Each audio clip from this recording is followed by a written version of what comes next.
안녕하세요, 다정학형입니다. 이번에 개구리들 소개시켜 드릴 거거든요. 제가 이제 매장에 들어온 지는 좀 지났는데, 이제 제가 그렇게 좋아하는 종은 아니에요. 솔직히 여기 영상에 보여드리는 이 친구를요, 버제프록이라고 하는 종이에요. 이제, 일단은 국내에서는 이제 한 3년, 4년 전부터 계속 유통이 되던 종인데, 이제 해외에서는 애완용으로도 많이 키우는 개구리 중 하나고요. 다소 한국에서 좀 생소하다고 할 수도 있는 그런 외형을 갖고 있는데요. 이걸 뭐라고 해야 되지? 살짝, 거의 그냥 빈대떡이나, 뭔가 소똥같이 생긴 좀 이 퍼진 개구리예요. 얘네들이 이제 일반적인 개구리하고 좀 다른 게요. 이제 피부에 약간 좀 장력이 부족하다 해야 되나? 몸에 살이 퍼져 있어가지고 물 밖으로 나오면은 형태를 잘 유지를 못하고 진짜 막 살이 늘어져 축 처져요. 거의 파우 개구리 그런 느낌인데 물 속에서 있어야지 형태를 유지를 하고 이제 편안하게 숨을 쉴 수 있는 그런 종이거든요.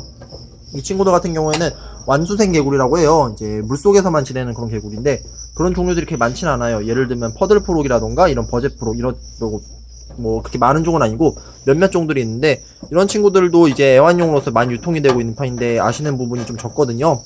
일단 얘네 원산지 같은 경우는 남미에서 서식을 하는 종이에요. 이 남미에 사는 대다수의 파충류들의 특징 중 하나가요. 이 남미가 열대지방이라 해가지고 온도가 그렇게 높은 그런 지역이 아니에요. 이제 뭐 과테말라나 뭐 페루 이런 데가 보면은 지대가 다 높다 보니까 이 친구들도 동일하게 생각보다 이제 열대지방에 산다 해도 온도가 그렇게 높으면 안 되거든요. 근데 그걸 몰라가지고 일반적인 열대어보다 더 뜨거운 온도에서 키우다가 죽여먹는 경우가 많아요. 실제로 사육을 하실 때는 대체로 온도를 한 24에서 25도 정도를 맞춰주시는 게 중요하고요. 이 버제프록은 생각보다 커지는 종이에요. 이제 커지면 거의 그냥 막 호러물에 나오는 쓰레기처럼 생겼는데 대체로 손 크기가 사람 손바닥보다 더 커지는 그런 약간 좀 이거 뭐라 해야 되지? 토사물 같이 생긴 막 어떻게 제가 좋게 설명을 못하는 그런 덩치를 갖고 있는 개구리 중 하나거든요. 근데 덩치는 그렇게 큰 반면 생각보다 애들이 막 그렇게 파워풀하지가 않아요. 생긴 것도 보이시면 만져보면 알 수가 있을 거예요. 얘네가 진짜로 말랑말랑 하거든요. 이게 막 몸에 힘이 넘치는 종이 아니라서 수영을 잘 못해요. 그래서 얘네들 키우실 때 여과기를 괜히 설치를 해주다가 그 물살에 빨려 들어가서 익사하는 경우가 많거든요. 그래서 오늘은 이 친구들에 대한 이제 기초적인 사육 정보를 알려드릴게요. 이 친구들 같은 경우에는 일단은 사육을 하실 때 완수생 사육이라 했잖아요. 이제 어항이 중요한데요. 지금 아직 베이비라서 제가 이런 그 하겐 브리딩 박스 소에다 넣어놨는데 대체로 한 30큐브 정도면 성체까지 키울 수 있고요. 그리고 온도 같은 경우에는 일단은 그 히터기와 여과기 두 가지를 해주시면 되는데 수중 히터를 이렇게 넣어 놓으시고 온도는 한 24도에서 설정을 해 놓으시면 돼요. 뭐 여름철에 너무 덥다 싶으면은 약간 서늘한 데다 두시고요. 그리고 일단 여과기 같은 경우는 해주시면 애들이 똥 같은 걸 여과를 해주긴 하는데 여과기가 사실 만능이 아니에요. 겉으로 보이는 똥은 그대로 없어지더라도 이 물 속에 있는 암모니아 수치는 올라가거든요. 그래서 생각보다 이 고인물 속에서 암모니아가 높아지면 애들이 죽는 경우가 많아요. 그래서 물 같은 경우에는 한 일주일에 한두 번 정도는 이게 전체는 아니더라도 한 3분의 1 정도는 갈아주시는 게 좋고요. 여과기는 수시로 갈아주시는 게 좋아요. 그리고 먹이 같은 경우에는 얘들은 뭐 물고기도 먹고 다른 뭐 자그마한 양서류도 먹고 하는데 뭐 사육하에서는 이런 것들을 다 먹이기 힘드시니까 주로 이제 약간 느릿느릿한 열대어라던가 좀 자랐을 때는 금붕어를 먹이도 하는데 새끼 때는 주로 귀뚜라미를 많이 먹이는 편이에요. 근데 귀뚜라미만으로는 칼슘이 좀 부족하니까 중간중간 미꾸라지 같은 걸 잘라주시면 좋고요. 얘들의 눈이 이제 앞이 아니라 위를 향해 있어요. 그게 이유가 물속에 있다가 떨어진 먹이를 받아 먹으려고 그런 건데요. 이렇게 먹이를 하나씩 넣어주시면은 지들이 받아 먹는 모습 혹시 볼 수 있어요. 보이시죠? 먹이 투척. 피야. 안돼. 잘 먹죠? 이 버제프록은 생각한 것과는 다르게 약간 막 실제로 입을 벌려보면 송곳니가 있는 개구리 중 하나예요. 물리면은 그렇게 아프진 않은데 그 기분이 더러워요. 그래서 웬만하면 물리는 일은 없도록 하고요. 특히 얘네는 피부가 약한 종이니까 사람이 괜히 만지작거리면서 이 친구들이 피부에 상하는 그런 일은 없었으면 좋겠어요. 자, 귀뚜라미 투척. 안돼. 저 시끄러워. 아무튼 얘네들이 먹이를 줬는데 잘 안 받아먹는 경우도 있어요. 그럴 때는 애들이 소심해서 그런 것 뿐이니까요. 이 먹이를 넣어주시고서는 그냥 가만히 지켜봐 주시면은 다음날쯤 되면 먹이 없어지는 모습을 볼 거예요. 생각보다 먹이 이렇게 잘 받아먹진 못해요, 애들이. 식탐에 비해서는. 얘도 방금 먹으려다 실패했잖아요. 그렇게 벌써 포기했어. 주인 같아.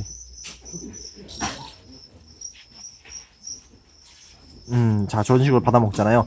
근데 대체로 애들이 먹이를 안 먹는다면은 이유가 두 가지 중 하나일 거예요. 첫 번째로다가 수온이 안 맞아서 애들이 먹이 반응을 이제 뭐 이끌어낼 만한 그런 온도가 아니어서 안 먹거나, 두 번째로다가 얘네들이 극도의 스트레스를 받았을 때 그런 경우가 많거든요. 얘네들은 항상 어두운 공간에서 좀 조용하게 키워주시고 먹이는 넣어주신 다음에 너무 막 그렇게 깊게 관찰 안 하시는 게 좋을 것 같아요. 그리고 여과기를 설치하실 거면 항상 수류, 이제 물살의 방향은 전방으로 향해서 애들이 막 물살에 빨려 들어가게 하는 게 아니라 벽면을 통해 가지고 이제 물살에 빨려 들어가지 않도록 그렇게 해주시는 게 좋고요. 일단은 확실히 매력적인 개구리면 확실해요. 애들이 생김새나 이런 것들이요, 이제 일반적으로 키울 수 없는 그런 생물이거든요. 보이시죠? 진짜 죽어도 귀엽다는 말은 죽어도 안 나올 것 같이 생겼어요. 너무 독특하고 그로테스크하게 생겼는데, 모르겠어요. 전 약간 좀 그런 게 있잖아요. 사람들이 뭐 자기 정수리 냄새 같은 거 중독성 있다고 하잖아요. 배꼽 냄새하고 그런 약간 그런 느낌이 있어요. 얘네들도 키우다 보면은 막 보기 싫은 건 자꾸 들어오잖아요. 길가에 똥이 있으면 자꾸 쳐다보게 되고요. 얘네들도 그런 매력이 있어요. 너무 못생겼다 보니까 키우다 보면 알 수 없게 정이 들어요. 그래서 자꾸만 쳐다보게 되고 한 번 더 관찰하게 되고 그런 막 이상한 정이 드는 그런 파충류인데, 전 개인적으로 이 버젯프록을 좀 좋아하는 편이에요. 좀 독특하게 생겼잖아요. 그리고 국내에서도 아직까지 번식 사례는, 이제 알을 낳은 사례는 있어도 이제 번식이 원활하게 이루어진 사례는 거의 없는데요. 그 말인즉슨 이제 번식을 했을 때 메리트도 분명 확실하게 있는 종이고요. 세계적으로다가 이제 유통량이 점점 많아지는 개구리니까요. 한 번쯤 키워보셔도 뭔가 재테크 개념으로 키우셔도 좋고 애완용으로 키우셔도 좋고, 일반적으로 개구리 키우는 거랑 좀 다르게 물고기처럼 키울 수 있으니까요. 좀 편한 마음으로 사육이 가능할 거라고 생각합니다. 자, 아무튼 이 친구들 지금 벌써 3마리밖에 안 남았어요. 아마 서둘러서 데려가시는 게 좋을 것 같고요. 사실 영상 안 찍어도 금방 분양될 것 같긴 한데, 일단 영상을 통해서 이런 종류가 있다는 걸 한번 소개시켜드리고 싶었어요. 약간 이쁘게 꾸미셔도 돼요. 이제 열대어 키우듯이 안에다가 막 수초와 이것저것 키우시고 또 키우셔도 좀 보기 좋게 키우실 수 있을 거라고 생각을 하고요. 자, 그리고 저희 매장에서 이제 사슴벌레를 키우는데 균사에서 이게 버섯이 자랐어요. 이거는 이제 온도, 균사체가 이제 일종의 동면 상태에 들어가 있을 때 그때 먹이로 먹이는데, 이제 온도가 이제 변화하기 시작하면은 이 균사체가 이제 막 시즌이 변화하면서 이제 번식을 하기 시작하거든요. 그래서 이렇게 버섯이 자라는데, 이런 거는 뜯어 먹어도 돼요. 이거는 저희 매장에 오늘 방문해주신 손님분께 제가 선물로 드리도록 하겠습니다. 지금 제 왼쪽에 부산에서 오신 분이 계세요. 이분은 이제 도마뱀 사러 부산에서 여기까지 오셨는데요. 막상 오셔가지고 식사만 하고 가세요. 네, 돈은 안 쓰시고요. 아무튼 이분께도 제가 이제 한 말씀 선물해드릴게요. 자, 여기요. 오케이. 자, 아무튼 오늘 영상은 여기서 마무리하는 방향으로 할게요. 다들 즐거운 하루 되시고요. 이제 연휴 끝났고 좀 있으면 개학이잖아요. 이제 어린이 친구들도 이제 바쁘게 일상에 들어갈 것 같은데, 제발 저한테 장난 전화 그만하시고요. 저도 이제 좀 편하게 살고 싶습니다. 다들 즐거운 하루 되세요. 평박.